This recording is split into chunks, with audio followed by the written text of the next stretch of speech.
tal? Muy buenas noches, bienvenidos y bienvenidas a Sin Su Permiso. Hoy es miércoles 29 de agosto, qué bueno que nos acompaña. Esta noche estarán con nosotras el doctor Marcel Orestes Posada, presidente del Tribunal de Ética Gubernamental, y también estará con nosotras la licenciada Giovanna Vega Hércules. Ella es miembro del Pleno del Tribunal de Ética Gubernamental. Hace un par de horas colocamos en Facebook el anuncio de este programa, así que ya tenemos varios de sus comentarios. Si quieres seguir opinando, por favor búsquenos en las redes sociales, ya sea en Facebook o si no también en Twitter. Como todos los miércoles, saludo a mis colegas. Ana Giralt. Ana, buenas noches. Buenas noches, Lorena. Buenas noches a nuestros televidentes.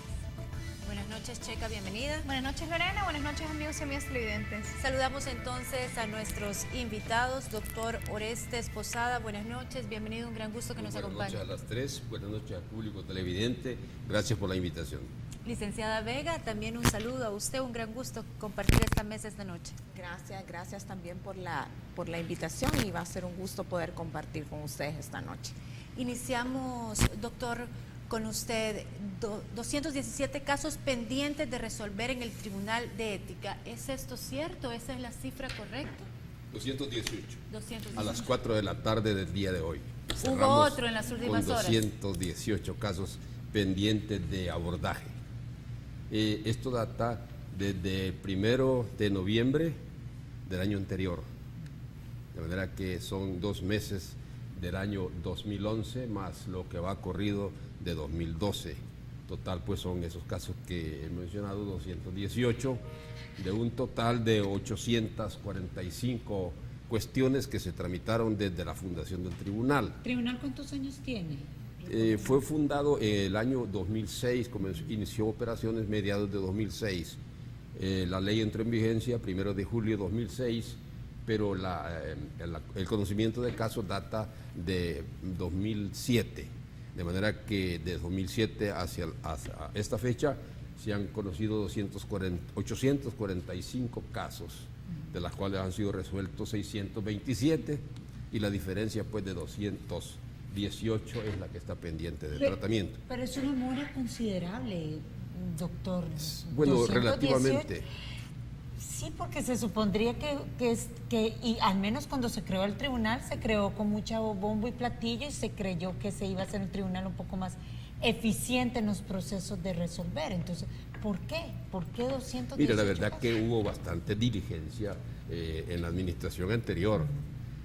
La cuestión se ha agudizado en los últimos meses, a contar del momento cuando se retiró la anterior presidenta, la licenciada Lisette Curi de Mendoza. Ella fue muy eficaz, muy competente en la administración del tribunal. Lo que ha pasado es que no hemos podido dar ni un solo paso por la falta de integración del tribunal, es decir, la falta de la completud de los 5 miembros.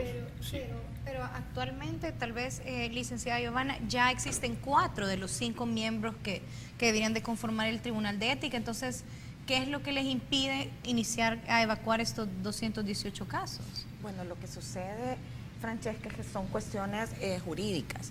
Nuestra ley de ética gubernamental establece en el artículo 11 que el Pleno del Tribunal de Ética Gubernamental es la máxima autoridad del tribunal, el cual está integrado por 5 miembros. Uno de ellos es el presidente, quien fue electo por la Asamblea Legislativa, otro que será electo por la Corte Suprema de Justicia, otro designado por la Corte de Cuentas de la República, otro por los titulares del Ministerio Público y el quinto pues nombrado o designado por el presidente de la República.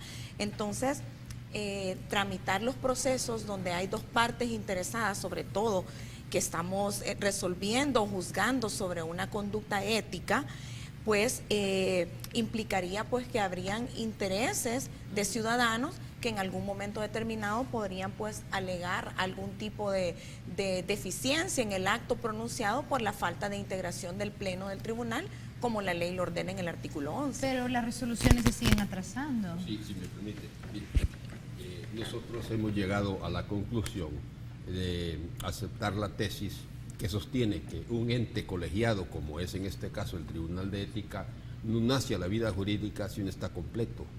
Aunque hayan 4 miembros, la falta de uno solo produce falta de nacimiento del ente colegiado.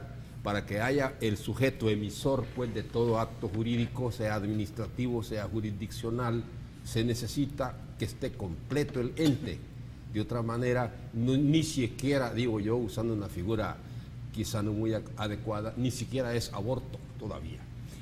Para poder nacer necesita que estén los 5 miembros, en este caso, del Tribunal de Ética. De otra manera, estamos expuestos a vulnerabilidad, somos vulnerables, estamos expuestos a impugnaciones, estamos expuestos inclusive a que nos endilguen nulidades, porque se ventilan cuestiones litigiosas, ¿no? No solo conocemos asuntos administrativos internos y con relación hacia el exterior, sino además conocemos casos conflictivos en los cuales hay partes interesadas que en un momento dado, al verse perjudicadas de alguna manera, o al creerse, aunque no lo sea así, perjudicadas, pueden impugnar nuestras resoluciones y pueden llevar los casos inclusive al conocimiento de una demanda de amparo de la Corte Suprema de Justicia. Hoy en Teleprensa salía la noticia de que el presidente de la Corte de Cuentas anuncia que para el viernes va a nombrar a ese representante, que es el que está pendiente, es el de la Corte de Cuentas, ¿es así? Sí. Ahora, ¿a qué se debe el atraso realmente? Yo sé que hubo un nombramiento de una persona que era esposa de un exdiputado en ese momento y que la ley impedía esa relación, en el caso del Tribunal de Ética. Pero han pasado bastantes meses ya, entonces, ¿por qué tanto el atraso de la Corte de Cuentas? La verdad, es una pregunta que yo quisiera que nos respondiera el presidente de la Corte de Cuentas. Es una incógnita para mí. Yo no he platicado con él. He hecho llamamientos públicos, inclusive el último un poquito más decidido, en el sentido de apresurar la elección, porque en el caso de la Corte de Cuentas se trata de una elección. Es un tribunal colegiado, por tanto, el acto que ellos emitan debe ser convenido por 2 por lo menos, si es el caso, ¿verdad? O por los 3. Pero no puede ser nombramiento, o sea, designación de uno solo. El único caso en que hay designación, o sea, nombramiento unipersonal, es el del presidente de la República. Las demás instituciones son colegiadas. La Asamblea Legislativa, pues, es el caso más conocido como un ente colegiado, numeroso. La Corte Suprema de Justicia, que eligió a la miembro licenciada Vega, pues es un cuerpo colegiado compuesto por 15 personas en la cúpula. El Ministerio Público consta de 3 miembros, las 2 Procuradurías y la Fiscalía General. La Corte de Cuentas consta de 3 miembros, llamados así magistrados, y la Presidencia de la República, que es una institución unipersonal. De manera que el caso en que hay designación, el único es la Presidencia de la República. Los otros 4 son casos de elección. Licenciada, pasemos también al tema de las denuncias, que la gente está preguntando mucho eso. ¿Cuáles son las denuncias más comunes, contra qué instituciones y por qué es que se hacen? Pues denuncias hay de todo tipo. Pero ¿cuáles serán las más comunes? Las comunes son retardos, algunas deficiencias en el servicio público prestado por algún funcionario público. La responsabilidad pues es personal y básicamente los denunciantes denuncian a los funcionarios públicos por el incumplimiento de los deberes o prohibiciones éticas contenidos en el artículo 5 y 6 de nuestra Ley de Ética Gubernamental, como por ejemplo utilizar los bienes, fondos y recursos públicos de una manera indebida, excusarse de intervenir en asuntos donde haya un conflicto de intereses, solicitar dádivas, denegar en un plazo razonable o no responder una petición de forma pronta en los plazos establecidos por la ley, porque la Ley de Ética Gubernamental se centra en todo lo que es la función pública. Todos los funcionarios públicos tienen el deber de someterse al cumplimiento de la Ley de Ética Gubernamental. ¿Y si no se someten, qué les pasa? Pues el tribunal tiene la facultad sancionadora o la competencia sancionadora de imponer una multa como única sanción que regula nuestra ley. ¿De cuánto es el piso y el techo de esa multa? El techo está entre el artículo... Doctor. Bueno, mire, la multa va desde un salario mínimo urbano de tipo del comercio, que consta que son $224 con 10 centavos, y monta hasta un máximo de 40 salarios mínimos urbanos comerciales, que suman $8.964, casi $9.000. Entonces, ese es el máximo. Doctor, yo quiero profundizar en lo que preguntaba Lorena, pero ya que habla del dinero, vaya, usted sanciona a un funcionario, pero ¿qué tan obligado en tiempo está el funcionario a pagar? ¿O pasa como ocurre con la Corte de Cuentas, que terminan siendo hallazgos y documentos donde se sanciona a la persona, pero a veces el funcionario deja de ser funcionario y ya no pagó? Mire, la ley señala un término de 60 días para pagar la multa a partir del momento cuando queda firme nuestra resolución definitiva. Ajá. Si no lo hace, el documento que el tribunal emita, la certificación de la resolución que contiene la imposición de la multa, resolución ya firme, tiene fuerza ejecutiva, de manera que inmediatamente podemos requerir los servicios de la Fiscalía General a los efectos de que demande ante los tribunales competentes el cumplimiento forzoso ejecutivo de nuestras resoluciones. ¿Ya se han dado esos casos? Todavía no, si no ha entrado todavía en vigencia real. La ley está vigente a partir del primer día de enero del año que corre, pero no hemos podido aplicarla. Está pendiente, pues, de legalmente está vigente, Casi un año, pero en la sí, realidad sí. no ha podido ser Hace un año. cumplida. Dentro del espíritu de esta ley está que ustedes van a poder actuar de oficio. Sí. En lo que va del ¿En qué año, a casos? partir del 1 de enero, ya tienen identificados algunos casos en los que vayan a actuar de oficio por denuncias que han visto en los medios de comunicación o por parte de la ciudadanía. Mire, identificados casos sí tenemos. ¿Cuántos? Lo que pasa, no podemos afirmarlo todavía por una razón. Para poder iniciar de oficio el caso, necesitamos el acuerdo de por lo menos 3, toda vez que el tribunal esté integrado, como decíamos, por los 5 miembros. De manera que es una cuestión que no tiene solución mientras no esté totalmente integrado el tribunal. No hemos podido en el área jurisdiccional dar ni un solo paso. Estamos pues en espera de que los funcionarios obligados a cumplir la ley cumplan. Y eso, yo creo que eso le resta credibilidad al tribunal ante la gente, porque antes de empezar el programa yo preguntaba qué opinaban del Tribunal de Ética Gubernamental. Y aquí tengo comentarios como el de Coco Giral, que dice: ¿existe solo para cumplir compromisos internacionales o sirve para algo más? Sin discordia dice: un tribunal debe dictar sentencias que se cumplan, sino de que sí no sirve de nada. Claro. Vemos faltas de ética todos los días y no pasa nada. René APT dice: hay que urgir su conformación para que puedan trabajar en los casos pendientes. Y tenía un comentario aquí de Poli 26 FM, dice: entonces, si no están completos, ¿qué hacen ahorita? Si no pueden resolver ningún caso. Es decir, al final de cuentas, lo que se vendía como una esperanza para que el ciudadano denuncie los abusos y todas las ¿Y la falta de irregularidades ética? no está sirviendo de nada porque está inoperante. Pero sí están recibiendo denuncias. Sí. Y en cuanto a los comentarios de los televidentes, en primer lugar, en efecto, o sea, la ley surge para cumplir con compromisos internacionales. La ley de ética gubernamental se promulga a raíz de la exigencia de 2 grandes convenciones, la Convención de Naciones Unidas contra la Corrupción y la Convención Interamericana contra la Corrupción. Ambas convenciones, tanto en el sistema iberoamericano como en el sistema de Naciones Unidas, combaten la corrupción desde 2 perspectivas. Desde la perspectiva preventiva, que es donde nos ubicamos nosotros a nivel nacional, y la perspectiva represiva, que ya le competen a otros órganos como la Fiscalía General de la República, que ya pues controlan o sancionan los actos de corrupción a nivel delictivo del capítulo de los delitos de corrupción en el Código Penal. Nosotros estamos desde la perspectiva preventiva y por lo tanto no solamente sancionamos.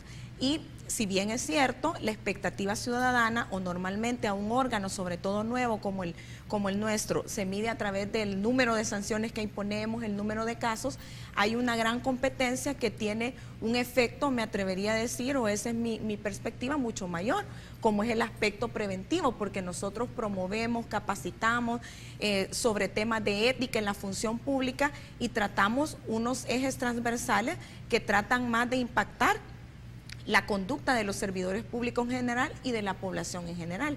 Probablemente es un efecto que no es muy perceptible a corto plazo, pero que sí vamos a tener un gran efecto y unos grandes logros pues a largo plazo, ¿verdad? Entonces, el tribunal, ¿qué está haciendo ahorita? Pues capacitando un número de empleados a diario, o sea, todos los días nuestra unidad de divulgación y capacitación tiene jornadas de capacitación que tratan diversos temas vinculados con la ética pública. Entonces, el tribunal, la gran carga laboral que ha tenido durante este tiempo, pues ha sido una de las competencias más importantes que nuestra ley señala en el artículo 1, como lo es la promoción de la ética pública.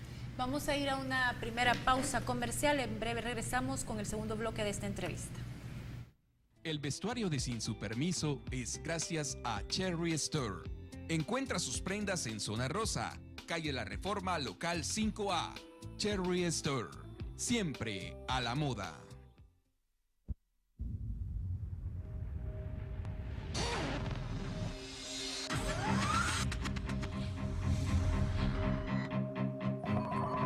El inicio de una estrategia financiera desde los negocios y la actividad económica hacia toda Centroamérica. El Economista Regional, una revista especializada donde encuentras el panorama empresarial y los principales movimientos financieros. El Economista, el modelo regional de información económica.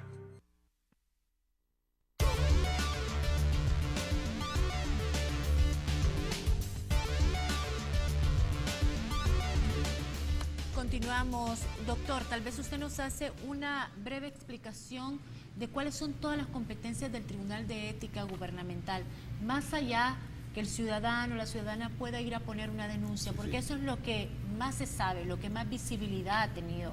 Pero entendemos que esa es solo una parte muy pequeña. Limitar la acción del Tribunal de Ética Gubernamental a solo que se puedan ir a poner las denuncias está de alguna forma mal dimensionado. Sí, es que existe en realidad tendencia a evaluarnos por la cantidad de sanciones que emitamos. Usando una figura exagerada, yo diría la gente quiere ver sangre. Lo que pasa es que hay otras actividades que no son percibidas, son de tipo abstracto prácticamente, y otras son de naturaleza interna que escapan a conocimiento diario del público. Las dos grandes áreas que el tribunal cubre son administrativa la una, jurisdiccional la otra. En el ámbito administrativo hemos hecho todo lo que teníamos que hacer para ponernos al día, esperando únicamente el voto número 5, que si el viernes próximo lo tenemos, el viernes habremos completado todas las resoluciones que resuelven los grandes problemas que tenemos en el ámbito administrativo. Denos algunos ejemplos de eso para que la gente entienda claramente, doctor. Los equipos, incluyendo automóviles, las dos plantas eléctricas, todos los equipos de informática y demás, están sin cobertura, sin seguro. No tenemos seguro. ¿Todos los equipos de dónde? Todos los equipos del tribunal, de nuestra sede, sí, ¿verdad? Están descubiertos.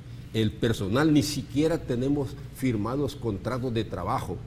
Desde el 1 de enero del año pasado, durante lo que va corriendo del año, no hemos suscrito contratos porque no ha habido la manera de hacerlo por la misma razón de la falta de integración del tribunal. Correcto. Esta es la verdadera razón. No estamos excusándonos de parte nuestra. Ya quisiéramos haber resuelto los 218 casos y más que hubieran llegado. Lo que ha pasado es eso. No solo ha afectado pues lo que la gente percibe que es la mora jurisdiccional, sino además ha entramado todo el desarrollo de los actos de tipo administrativo, contratos de trabajo, seguros, no hay seguros de salud siquiera, no hay seguro de vida del personal que antes había. En fin, todas las cuestiones. ¿Y eso es ético? Pero eso no lo pueden denunciar De ustedes ante parte la fiscalía. nuestra hemos hecho todo lo posible, pero tampoco podemos entrar en confrontaciones con las instituciones porque eso hubiera contribuido, en la coyuntura que acaba de terminar, hubiera contribuido a provocar más inquietud en la población. Hemos tenido que ser muy prudentes para no agregar un factor más de inquietud que podría conducir pues a mayores Pero qué tanto la inconvenientes. prudencia, doctor, es incongruencia con lo que es el tribunal, porque Es absoluta incongruencia. porque no Pareciera, pues. pareciera incongruencia, es decir, Parece si así. tiene empleados desprotegidos, tiene Sí. un mobiliario desprotegido, el tribunal de ética, entonces que me está diciendo a mí como funcionario, cumpla la ética o actúe como... Hemos sido prudentes, digo yo, al no hacer reclamos públicos, pero hemos hecho todas las gestiones posibles interinstitucionales por lograr la integración del tribunal. Pero ¿qué hubiera pasado si nosotros nos ponemos muy tensos y exigimos de una manera que no pudiera calificarse prudente? Esto pudo haber provocado una dilación todavía mayor. Si hemos esperado tantos meses, ¿qué tal si hubiéramos provocado un efecto contraproducente y entonces el tribunal indefinidamente se queda sin integración? Las cosas se hubieran puesto peor.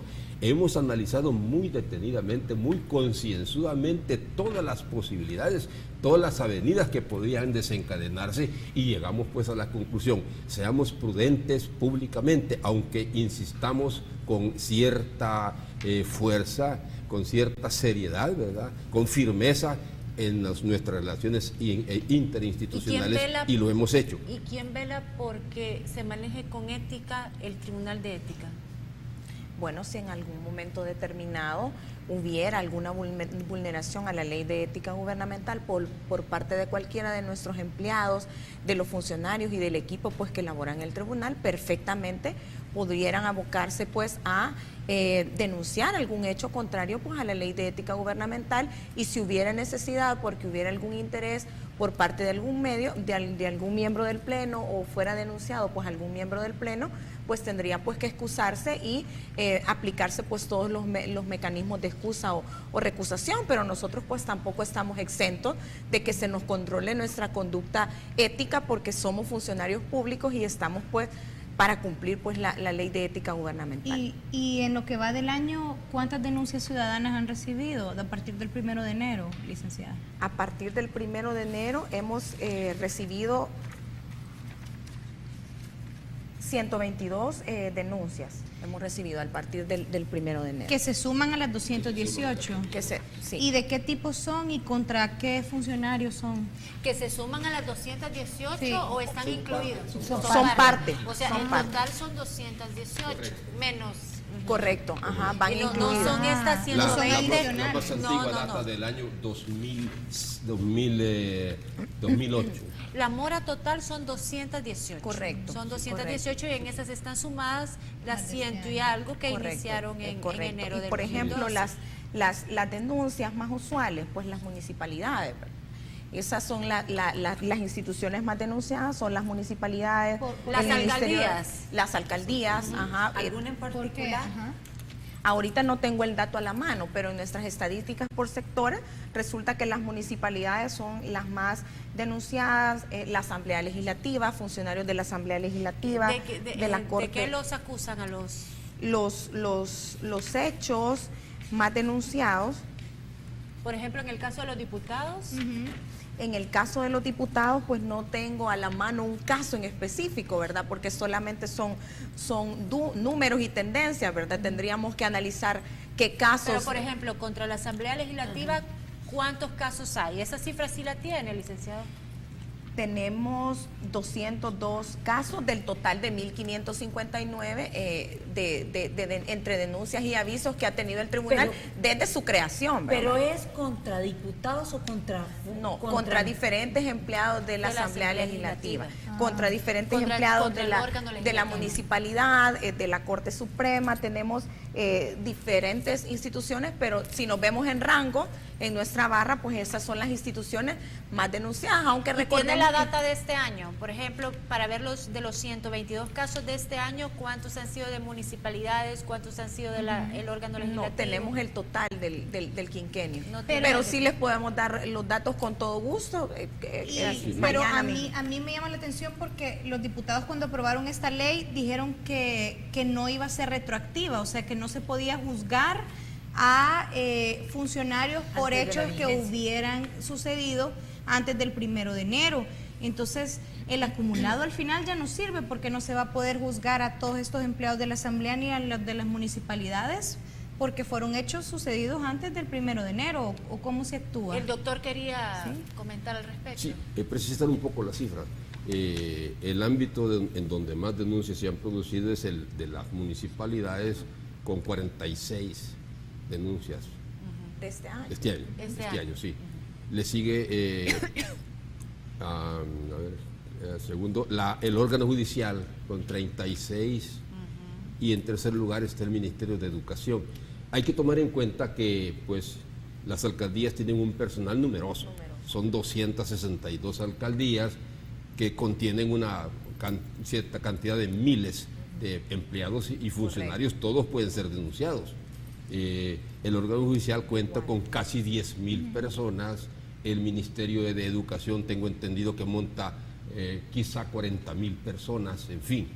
Eso hay que tomarlo en cuenta para señalar pues que son ciertamente las tres instituciones más denunciadas, pero también son las más numerosas. Entonces, ¿qué pasa con los casos o las faltas antes del 1 de enero si los diputados aprobaron que no fuera retroactivo? Es que no es cuestión de voluntad de los diputados, es que por principios jurídicos las leyes de este tipo no pueden tener efecto retroactivo, sino cuando ocurran dos cuestiones: cuando haya de por medio un interés público o cuando la ley nueva sea más favorable, cuando la ley vieja, quiero decir, sea más favorable a la persona que está siendo investigada. Es un principio surgido del derecho penal que se acoge por las otras ramas del derecho. En este caso no se trata de reos, sino de personas denunciadas o de personas contra las cuales haya aviso o contra las cuales nosotros hayamos iniciado trámites por propia iniciativa oficiosa del tribunal. Entonces eso responde un poco al comentario que hacía Francesca. Al final lo que van a resolver son los 100 y pico de casos que están a partir de No, porque en cada caso el tribunal va a analizar jurídicamente que es un problema de aplicación de la ley en el tiempo. O sea, se le va a aplicar la ley que fue vigente al momento del cometimiento de los hechos. Entonces va a ser, se aplica la ley. por supuesto, o sea, va a haber cierto número de casos que el tribunal va a analizar y se va a responder en cada caso concreto, dependiendo de la ocurrencia, del hecho, de la situación fáctica, va a responderse a la pregunta: ¿qué ley vamos a aplicar? ¿Vamos a aplicar la ley anterior, la ley derogada, o esta nueva ley, para no vulnerar el principio que muy bien explicaba el doctor, el principio de retroactividad, que es un principio constitucional que se aplica a todas las leyes? Mire, las personas contra las que se inició proceso y que habían cometido delito antes de este año seguirán siendo juzgadas con base en la ley vieja. No quiere decir que van a ser exentas de responsabilidad de ninguna manera. Lo que pasa es que la ley vieja sigue rigiendo para los casos, digamos así, viejos. La ley nueva rige para los casos que han surgido después de la entrada en vigencia de la nueva ley. En cuanto a la ética, a las faltas contra la ética pública cometidas por nosotros, los miembros del tribunal, pues hay una manera de separarnos. Hay un procedimiento contenido en la misma ley, que antes no estaba, por cierto, según el cual la misma autoridad que nos elige o nos designa es la que tramita nuestra separación. Podemos ser separados del cargo, podemos ser sancionados igual que cualquier otro funcionario público que haya transgredido iguales prohibiciones o que haya violado o incumplido los deberes que la ley nos impone. Doctor, Tengo que ir a una pausa y te prometo que regresamos con tu pregunta. Vamos a una pausa, ya volvemos.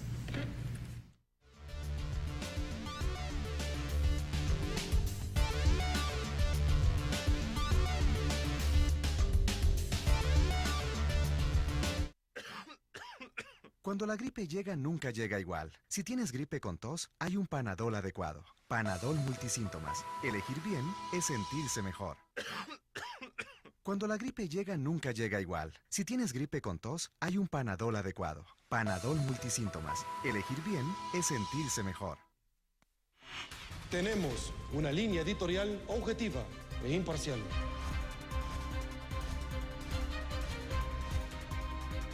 Cuestionamos a quienes definen el rumbo de este país, sin rodeos ni preferencias. Nuestro único compromiso es con El Salvador. 8 en punto, por Canal 33, la televisión salvadoreña.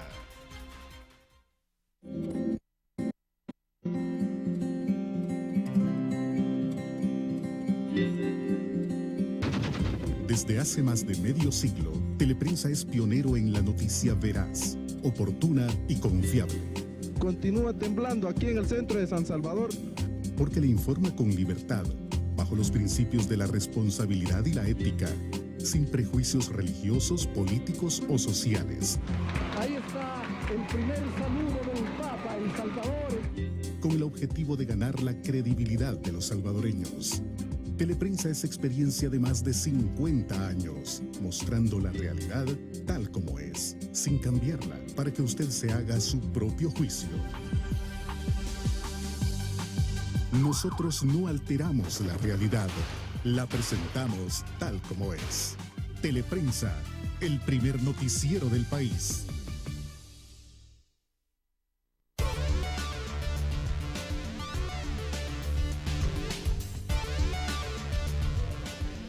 Continuamos. Ana, prometimos que rezamos a tu pregunta.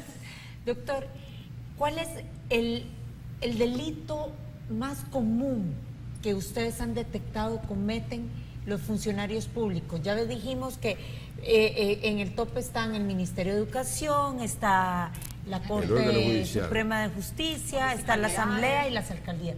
Pero hay un delito común. Mire, si se trata de delitos, nosotros lo que hacemos es referirlo a la Fiscalía, porque para delitos no tenemos competencia. Transgresiones a la ley, violaciones a los deberes. Lo más común es el falta de cumplimiento de dar respuesta a solicitudes de las personas. Términos que pasan, es decir, el silencio administrativo muchas veces es llevado como denuncia o como aviso al tribunal. Eso, pienso yo, ha sido lo más frecuente. Las estadísticas no han sido muy afinadas hasta ese punto. Nosotros al entrar en funciones, pues no hemos podido introducir la reforma. La misma razón es que hay una sola razón de fondo, es la falta de integración del tribunal. No hemos podido, por ejemplo, afinar las cuestiones que tienen que ver con datos estadísticos, precisamente porque no hay manera de tomar la decisión, porque la decisión tiene que ser tomada por 3 de 5. Primero tiene que estar integrado el tribunal para que una vez integrado podamos sesionar y tomar acuerdos con el voto de por lo menos 3 miembros. Mientras eso no ocurra, mientras el tribunal no esté integrado, no se puede dar ni un solo paso. Pero, por ejemplo, yo solo quisiera comentar un mensaje de Carlos Olivares, que nos escribe a nuestro Facebook, que dice que hace ya más de 15 días él publicó en el muro del Facebook del Tribunal de Ética Gubernamental una foto con un vehículo de placas nacionales y que hasta la fecha ni pío, dice él. Entonces, ¿cómo le explicamos a la ciudadanía que este no es el mecanismo para la denuncia? Quizás el ciudadano piensa que al subir la fotografía van a actuar de oficio. Fíjese, o sea, Lorena, que sí podríamos.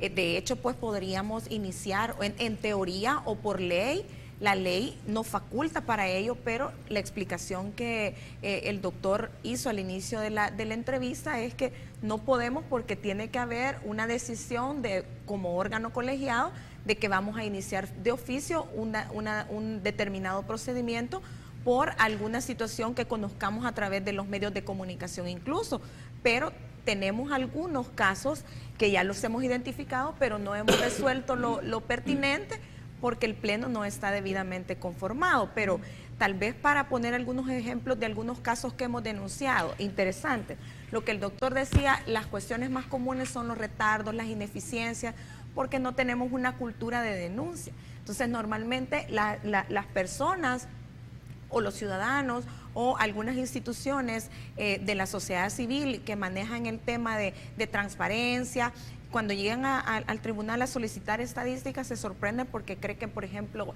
hay mucha denuncia porque han solicitado alguna dádiva o algún beneficio para recibir, para poder otorgárseles el servicio, pero la cultura ciudadana no ha llegado a esas alturas, sino que normalmente denuncian aquellas cuestiones que únicamente les afecta a ellos como ciudadanos en relación con la administración pública, los retardos, que fueron ineficientes al responderme, pero sí tenemos algunos ejemplos de algunos casos emblemáticos que hemos sancionado por nepotismo, porque un funcionario público ha nombrado a algún pariente dentro del 4º grado de consanguinidad. ¿Qué caso fue ese? Hemos sancionado a funcionarios de la Universidad de El Salvador, que eso pues ya está en la página web y que pueden perfectamente revisar e indagar nuestros informes, ¿verdad? Porque han nombrado a parientes dentro del 4º grado de consanguinidad o 2º de afinidad hemos sancionado también a varios funcionarios públicos por la utilización indebida de los bienes del Estado. Por ejemplo, a un alcalde que utilizó el recinto municipal para realizar sus reuniones de partido. Entonces, la ley, incluso el mismo Código Municipal, prohíbe ese tipo de conductas porque los bienes del Estado, incluidos los bienes inmuebles, se utilizan para los que están destinados o creados. Por ejemplo, a funcionarios que han percibido más de un salario proveniente del Estado, tienen dos trabajos y hay 2 erogaciones estatales para un mismo funcionario. Y lo más común, la utilización indebida de los vehículos, que son casos bien sancionados, que hemos sancionado ¿Cuál varios. es la sanción por el uso indebido de los vehículos? Como solo hemos trabajado o impuesto las sanciones conforme a la ley derogada, recordemos que el sistema de sanciones de la anterior ley era que respondía a la reincidencia. Entonces la primera sanción era la amonestación, la segunda era la multa y la tercera pues el despido sin Y responsabilidad. en este caso, ¿qué es lo que indica la ley? En la ley actual, la multa en los términos pecuniarios que el señor presidente ya explicó. Ahora, de todos los casos que ustedes tengan presentes, ¿cuál es para ustedes el más emblemático? ¿Cuál es la denuncia que actualmente falta de resolver? Entiendo, no van a decir nombre del funcionario, pero que ustedes dicen esto es importantísimo resolverlo y sentar un precedente. Bueno, el caso y que históricamente es el precedente y que es público y que puede decirse, por tanto, es el caso del exministro, ahora exministro Massa.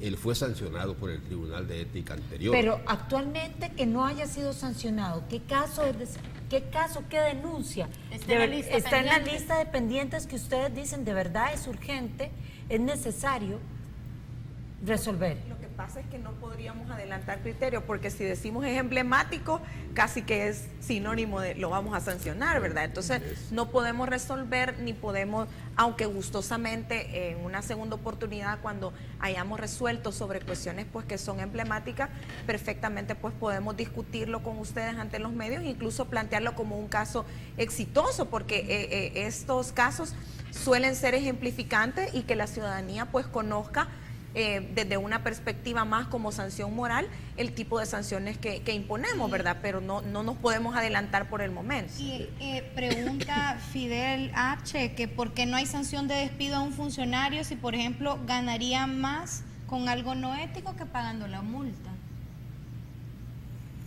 La ley no contempla la sanción. Nosotros no podemos despedir, nosotros como tribunal no podemos despedir. Si como resultado de nuestra resolución el jefe inmediato decide o el tribunal, la entidad colegiada decide separar al funcionario, es una decisión que competerá a esa autoridad. El despido no lo podemos ejecutar directamente nosotros.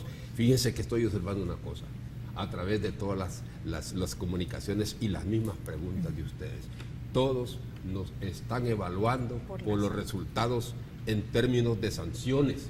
Eso es lo que yo decía, es nuestra cultura.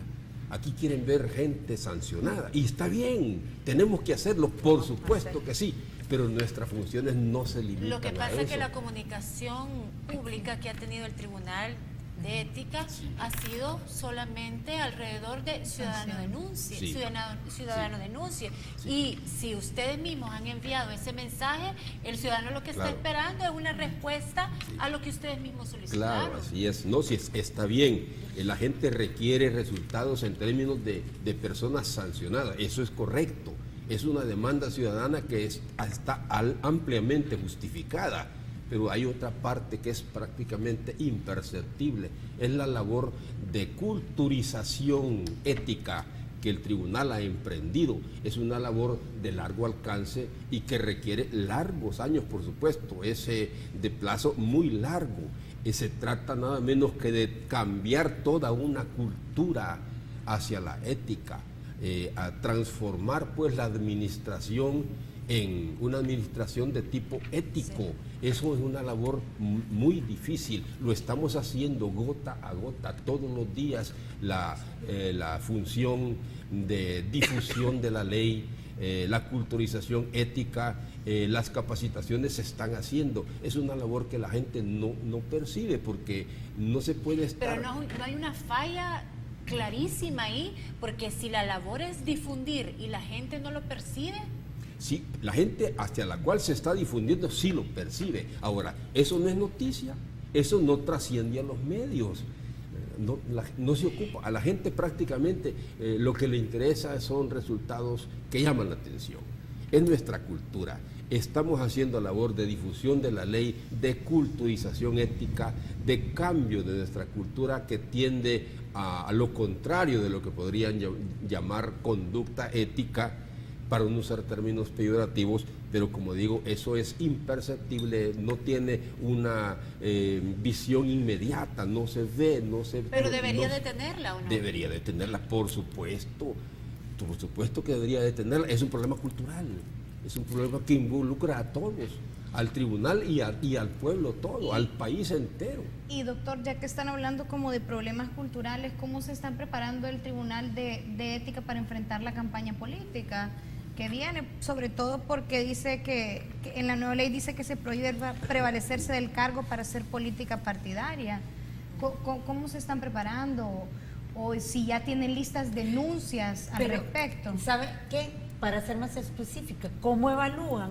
Porque aquí hay ya un candidato y un potencial candidato, que es un vicepresidente de la República, que es potencial, y un candidato que es Norman Quijano. Los dos ocupan puestos públicos. Y tenemos al vicepresidente en una gira por Sudamérica. Tenemos al candidato Norman Quijano visitando el territorio. En cierta forma, su exposición, es decir, él le beneficia ese cargo de ser alcalde. ¿Cómo evalúan ustedes todo eso?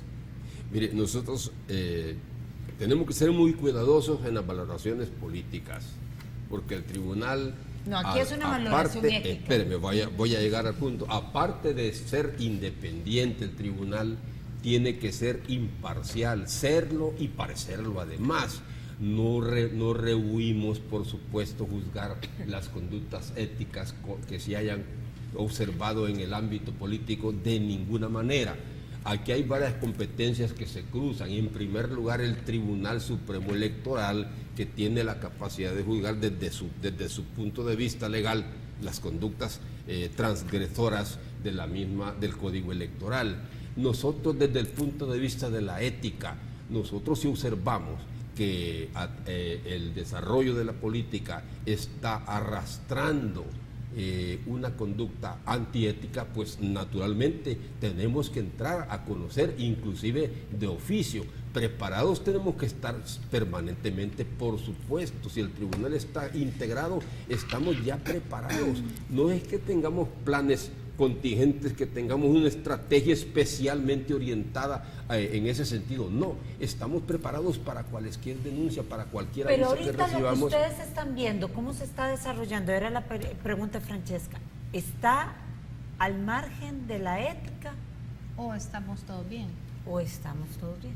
Lo que pasa es que en la misma línea del doctor, y yo quizás más me enfocaría en que el ejemplo es concreto, se han mencionado nombres y no podemos tampoco decir cómo lo juzgaríamos porque eventualmente pudiera ser conocido por el tribunal. Entonces, son temas como muy sensibles, adelantarnos. Sabemos que es importantísima la noticia y la opinión pública, pero como es un tema tan sensible que eventualmente el tribunal lo pudiera llegar a conocer.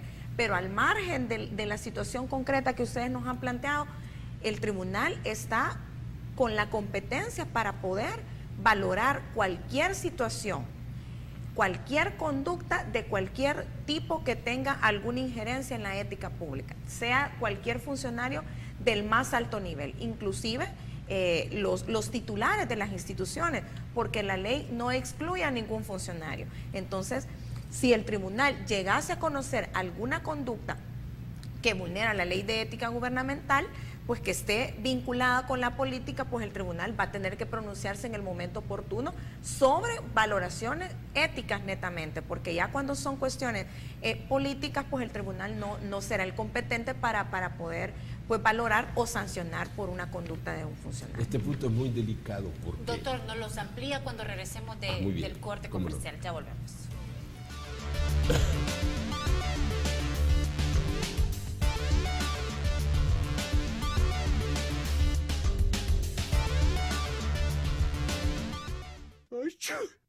Cuando la gripe llega, nunca llega igual. Si tienes gripe con estornudos, hay un Panadol adecuado. Panadol antigripal. Elegir bien es sentirse mejor. Cuando la gripe llega, nunca llega igual. Si tienes gripe con estornudos, hay un Panadol adecuado. Panadol antigripal. Elegir bien es sentirse mejor. Política, economía, todo lo relacionado al acontecer judicial y los temas de interés nacional los abordamos aquí, en Perspectivas. Perspectivas, la entrevista matutina de Canal 33 con Samuel Barraza. Véala de lunes a viernes a las 6:30 de la mañana, solo aquí, en Canal 33, la televisión salvadoreña.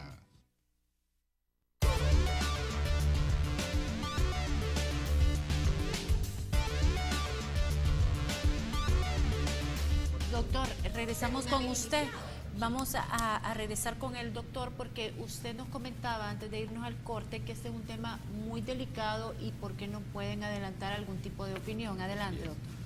Mire, en el ámbito jurisdiccional, tanto el que nosotros desarrollamos como el propiamente jurisdiccional adscrito al órgano judicial, el juez no puede adentrarse en juzgamientos sobre conductas que están en desarrollo, que no han llegado a su conocimiento y que ni siquiera han sido iniciados los trámites, ni siquiera puede tampoco emitir opinión en casos que están a punto de dictarse la sentencia, porque eso significa adelantar criterio. El juez se anula a sí mismo si anuncia, si valora una conducta públicamente. Podemos tener la convicción, pero no podemos manifestarla. Podemos debatir nuestros puntos de vista internamente los miembros del tribunal, pero no podemos salir a la calle a hacer valoraciones sobre las conductas mientras no haya sentencia. Al final, cuando pronunciamos sentencia, entonces decimos todo lo que pensamos acerca de lo que haya desarrollado el transgresor. Pero, por ejemplo, si viene un ciudadano común y denuncia desde ya algún tipo de esta conducta no ética por parte de candidatos o precandidatos, sí, ¿cómo le dan prioridad a ustedes si tienen 218 denuncias atrás? O sea, ¿cómo se maneja el proceso de denuncia? Bueno, mire, ahí rige la razonabilidad, el principio de razonabilidad que todos los jueces debemos manejar. Normalmente hay un orden cronológico según la entrada de la denuncia, primera en entrar, primera en salir, es lo ideal, pero hay casos excepcionales que requieren mayor atención por la gravedad de la infracción, por la trascendencia, por el daño público que se haya causado, por los intereses involucrados, en fin, por diferentes factores que se aprecian. Esos casos tendrán que tener prioridad, como ha pasado en el ámbito judicial, que ha habido casos que han sido tratados con prioridad precisamente porque son casos de gran trascendencia. Es una cuestión que el juez tiene que valorar con base en lo que se llama principio de razonabilidad. ¿Cuáles son esos casos de excepcionalidad? Ya dije, los que trascienden. No, pero actualmente de los que están en el tribunal. Bueno, si hubiera un caso de cohecho, por ejemplo, a ese caso tendríamos que darle la mayor atención que un simple caso de uso de un carro nacional para cuestiones privadas, ¿verdad? Por supuesto, tenemos que evaluar la gravedad del caso, el daño potencial o real causado, en fin, son valoraciones que el juez tiene que hacer. Le preguntaba que si había un caso, el doctor citaba, por ejemplo, un caso de cohecho, es decir, ¿hay casos tan graves? Lo que pasa es que no tenemos los datos ahorita puntuales de los casos, sino que las estadísticas son más en barra y más generales, numéricas, ¿verdad? Pero pues con gusto les podemos hacer llegar mañana si tuviésemos un caso de esa importancia, ¿verdad? ¿Cuánto tarda el tribunal legalmente? ¿Debería tardar en resolver una vez integrado? Con la nueva ley son aproximadamente 65 días hábiles. Con los plazos que tenemos con la nueva ley, una vez iniciado el procedimiento. Resolver ya de sentencia, no de que voy a escuchar a las partes y... No, con todo el procedimiento. Okay. O sea, es un proceso breve, relativamente corto, ¿verdad? Que la ley pues establece a manera de que se sustancien de manera pronta. Además de resolver la mora, la cual nos decían ustedes que son 218, ¿cuál es otro de los grandes retos que enfrenta el Tribunal de Ética? el mayor reto y que lo retomamos, y de hecho pues ahora tuvimos una reunión con gente del PNUD. El presidente pues firmó ya un convenio como socio estratégico del tribunal, porque la comunidad internacional, aunque el tribunal sea una institución pequeña, entre comillas, en presupuesto, en personal, porque somos 38 personas nada más que integramos el tribunal, incluido el pleno, con un presupuesto de 1.410.000 y unos cuantos dólares más.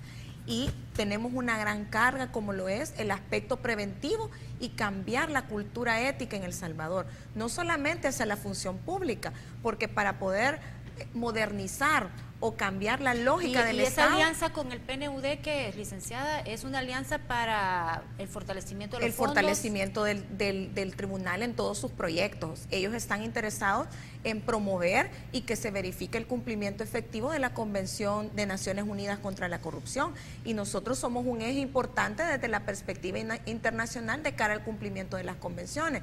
De hecho, las visitas que nos han hecho recientemente los organismos internacionales han venido obligatoriamente a hacer visitas internacionales al tribunal. ¿Un aporte presupuestario de parte del PNUD para el tribunal? Sí, podrían dar algún apoyo financiero, por supuesto, a nuestros proyectos, ¿verdad? Porque lo más importante es el aspecto de prevención. Como un comentario interesante que Francesca nos comentaba, que decir, ¿por qué no lo despiden si la multa se paga fácil? En efecto, o sea, al final, supongamos un funcionario de alto nivel que tenga un buen salario, o sea, simplemente va a pagar la multa, pero si no se sensibilizó y no impactó un cambio actitudinal, pues lo que va a pasar es que la próxima vez se va a cuidar más. Entonces, lo que sucede es que hay que trabajar con las generaciones jóvenes, con el sector educación, que es una parte que el tribunal ha trabajado muy bien y lo continuamos haciendo en este nuevo quinquenio, alianzas con universidades, con colegios y con diversas instituciones de la sociedad civil, para que sea pues un efecto multiplicador el tema ético y el tema de la cultura ética. Quisiera que nos dieran cabida para hablar acerca de nuestro problema financiero. Nos quedan dos minutos, pero son todos. Bueno, primero decir que nosotros queremos ser y estamos siendo valientes, pero prudentes, ni temerosos ni temerarios. Que no vaya a quedar la impresión de debilidad, ni mucho menos. Cuando hemos hablado de prudencia, hemos querido manejarlo en sus términos justos, pero eso no quiere decir ni mucho menos falta de decisión ni falta de firmeza. No, cuando se trate de casos serios vamos a actuar con la seriedad que corresponda. Por supuesto, estamos preparados para eso, sabemos que hay riesgos, pero los hemos asumido, hemos jurado cumplir y hacer cumplir la Constitución, cualesquiera que sean los riesgos que tengamos que correr, eso que conste. Pero también quiero mencionar la cuestión financiera. Nos acaba de anunciar el Ministerio de Hacienda que no nos van a aumentar ni un solo centavo para el presupuesto del ejercicio 2013. La nueva ley nos impone crear plazas. No las podríamos crear si el techo presupuestario se mantiene el mismo del año actual. Necesitamos por lo menos $1.500.000. He apreciado yo, aparte del $1.410.000 que nos han anunciado, que es la misma cantidad prácticamente que está siendo desembolsada para el tribunal desde 2007. Hace 5 años, pues, estamos trabajando con la misma cantidad, sin un solo centavo de aumento, enfrentando la elevación de costos. ¿Cómo van a hacer, doctor, si la ley les manda a crear algunas nuevas plazas y no tienen presupuesto para... No solo nos manda a crear plazas, nos manda incurrir en otros gastos para hacer frente al crecimiento. 262 comisiones vamos a crear. No tenemos los recursos. Tenemos que aplicar esa ley. Nos imponen la carga y no nos dan la forma de soportarla. Pero entonces, ¿cómo lo van a hacer? No es viable. Estamos luchando por ver si en la siguiente instancia, que es la Asamblea Legislativa, logramos que se nos refuerce el presupuesto, no solo que se nos refuerce, sino que se nos aumente el techo de $1 millón. La verdad que tienes es que la Asamblea puede modificar el posible. Tenemos la esperanza de que si no lo hace el Ministerio de Hacienda, a quien le hacemos una petición formal, sea la Asamblea la que nos permita elevar el techo a la cantidad suficiente que nos permita cumplir mínimamente los mandatos inexcusables de la nueva ley de ética que está rigiendo ya desde el primer día de enero del año 2012. Bueno, le agradecemos muchísimo su presencia esta noche. Ha sido un gusto Gracias a conversar con ustedes. ustedes. Gracias. Licenciada, también un gran gusto. gracias muchas a gracias ustedes. y lo podemos esperar nuevamente. Bueno, gracias. Muchas gracias. Ana, buenas noches, muchas gracias. Buenas noches. Checa, buenas noches. Buenas noches, amigos y amigas televidentes. Checa, tu último programa. Mi último programa antes de irme de que maternidad. venga bebé. Así Que es. El próximo viene Así que con hasta Ágata pronto. en brazos para que Amigos toda la televidentes. Sí, así que una despedida temporal Sí, para que no se claro. vayan a asustar que el otro miércoles no está y tampoco el otro es que está teniendo a su beba, ¿verdad? Así Sí, que así te es. esperamos en 3 meses, que Dios mucha te suerte. bendiga. Gracias. Mucha gracias. suerte, un besito para toda la Saludos. familia y muchas bendiciones. Que Gracias. todo salga bien. Gracias. Señor Dios. Nos vemos el próximo miércoles. Feliz noche.